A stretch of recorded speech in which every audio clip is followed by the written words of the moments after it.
create a checkout link, following are the steps. Firstly, click on the New Experience button. Click on the Dynamic Link option, select Choose Experience button. Please select the Shopify product to which you want to link this redirect experience to. When you click on the Shopify product drop-down, all the products in your Shopify store will be displayed.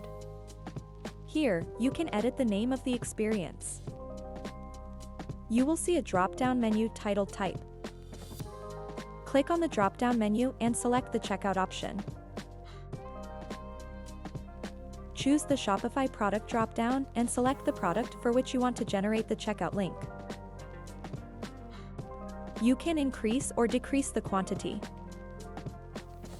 You can also add another product to the checkout link by clicking the Add Product button.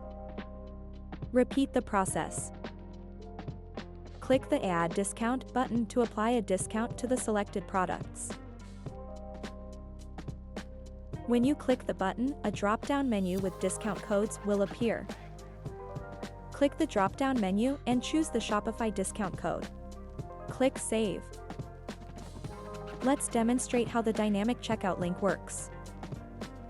Once the user scans the QR code, they will be directed to the checkout link. You can see that both products with the specified quantities are already in the cart, and the discount code is also pre-filled.